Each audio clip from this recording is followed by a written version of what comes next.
Hello everyone, welcome back to another episode of r/PettyRevenge. In today's episode, husband who dumped me now pays me not to file for divorce. Karen doesn't like that I removed my rose bushes, so I sent her on a goose chase. All we needed was a signature. Before we get started, make sure to subscribe so you will never miss a video. So let's get started.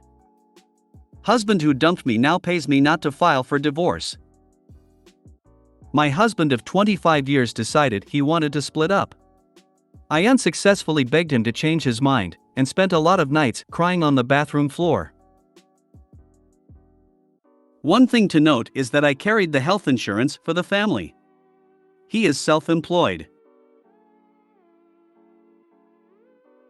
When he wouldn't change his mind, we filed for legal separation and he moved out. In the meantime, I got a bangin' new job that covers 100% of the health and dental insurance premiums for the entire family, with a $100 deductible. Sweet.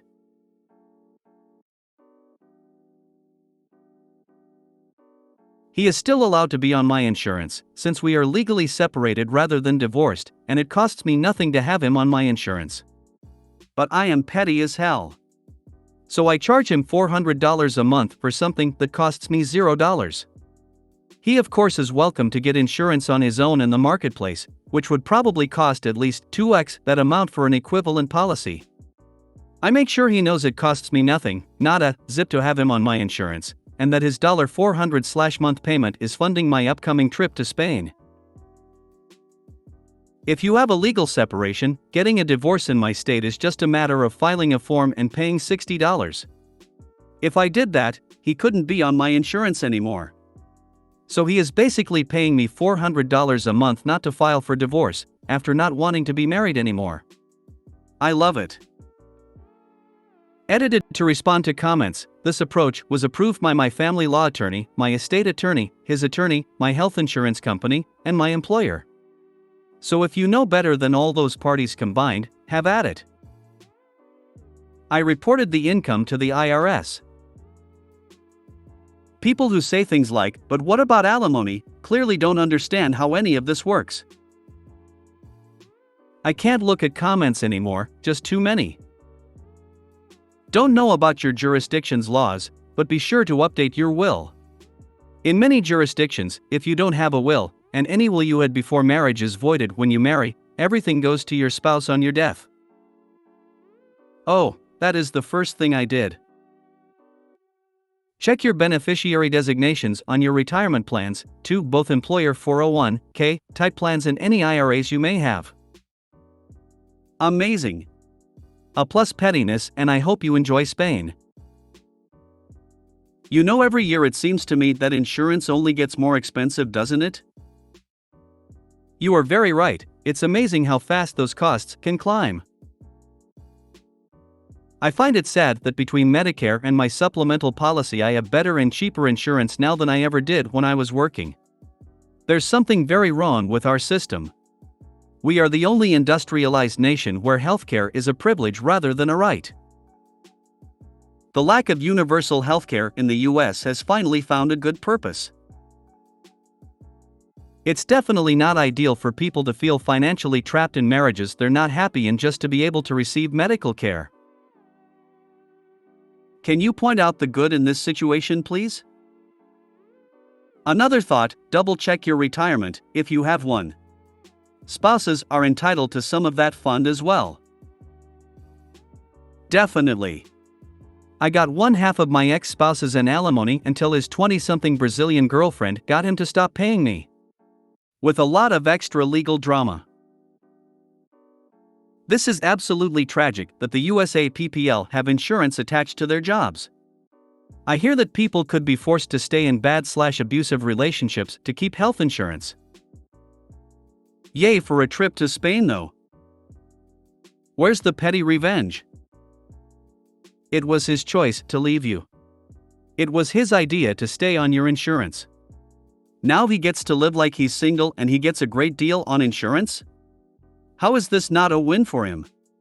It's all things he wants and asked for. You wanted him, it hurt when he left, and now he kicks you change under the table to get one heck of a deal without being in your life in any other shape or form.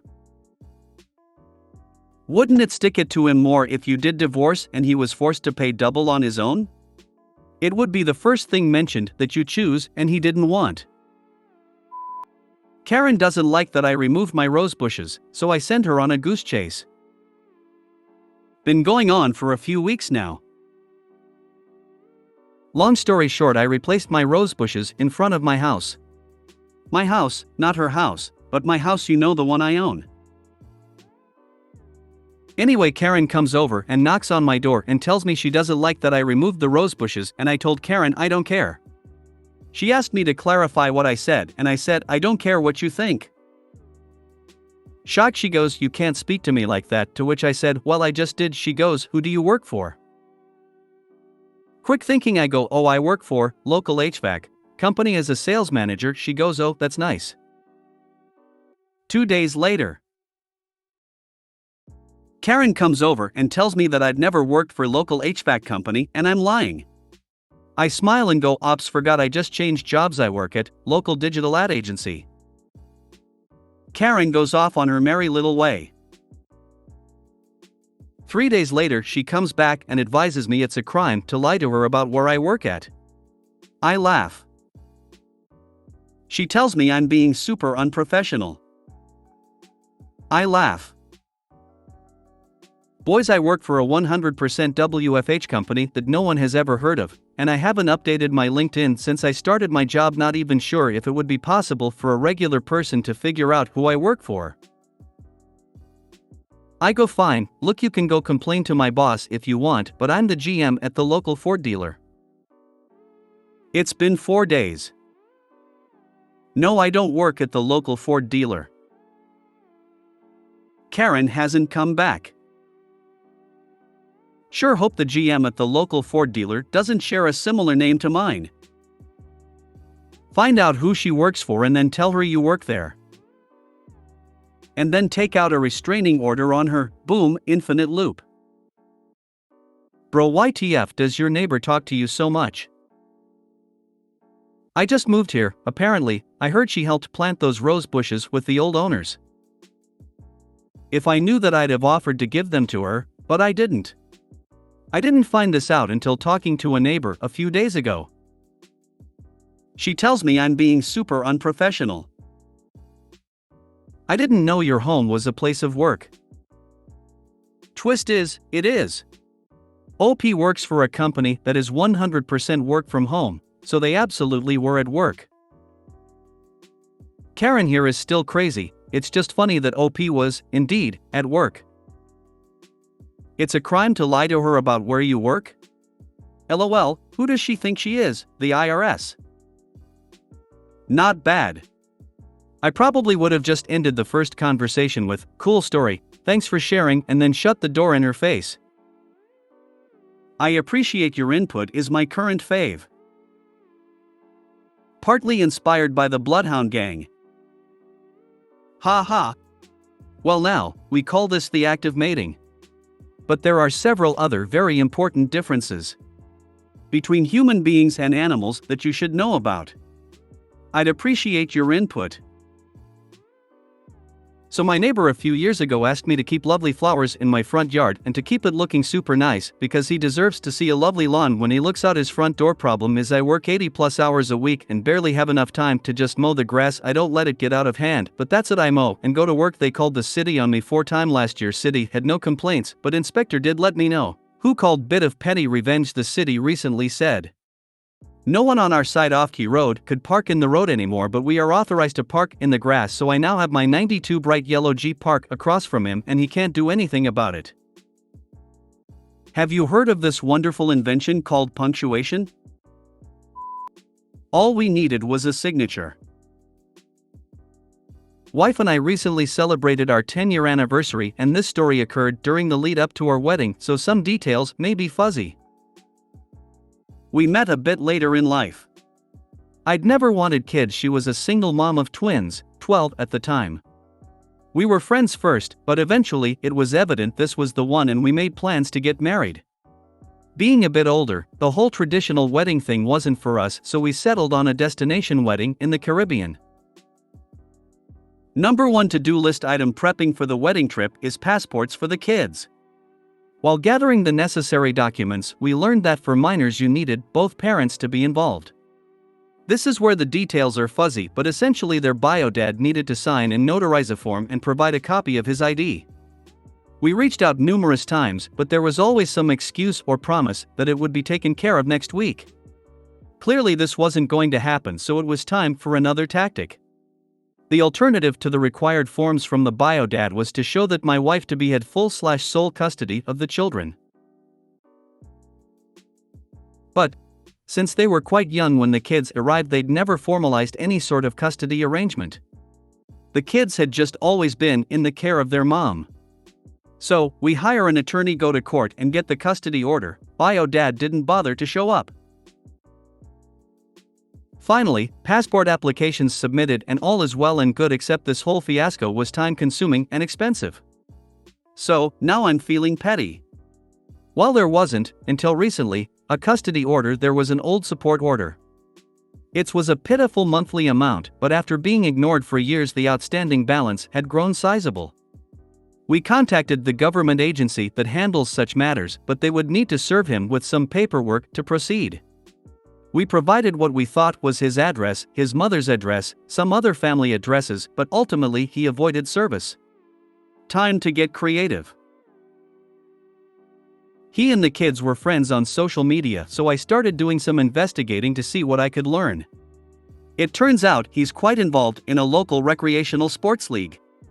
They have custom jerseys and the whole 9 yards. From there it was easy enough to find the league schedule online and discover that the team would be at XYZ Park on next Wednesday evening at 7. This information we provided to our contact at the government agency, who by this point had also taken an extra interest in the case. The story we hear a few days later is that the county sheriff showed up to the park on the date and time we provided, stops the game, walks onto the field, and serves bio dad with the paperwork. Cue Nelson laugh. Eventually, this leads to a warrant for non-payment, and he has to pay a lump sum, about half of what the custody process cost us, to avoid jail. It would have been so much easier to just sign the forms, man.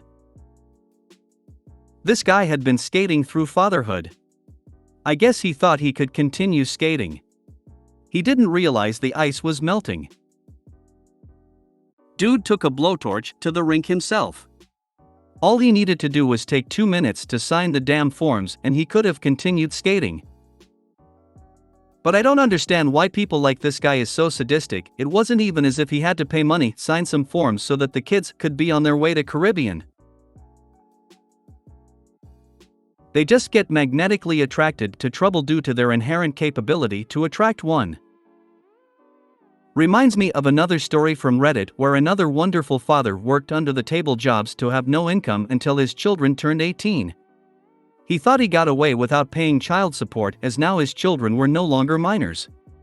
He thought wrong, lol. Ugh, I know someone like that.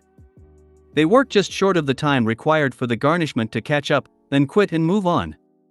All this to spite the custodial parent, who has rightfully poisoned the kid on the deadbeat. Not only was he served, but he was embarrassed in front of his team. It couldn't have been done better than that, except if they had handcuffed him.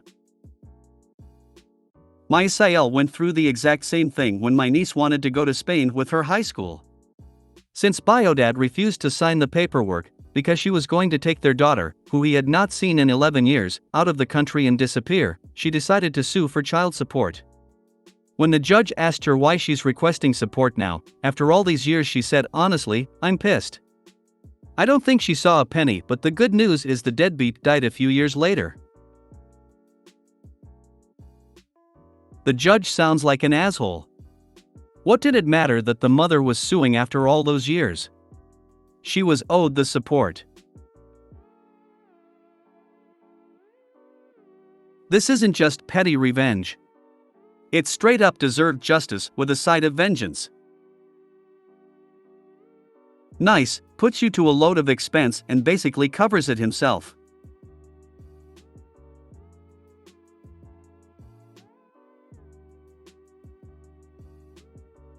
It doesn't matter that the final payment was half of the cost to get it.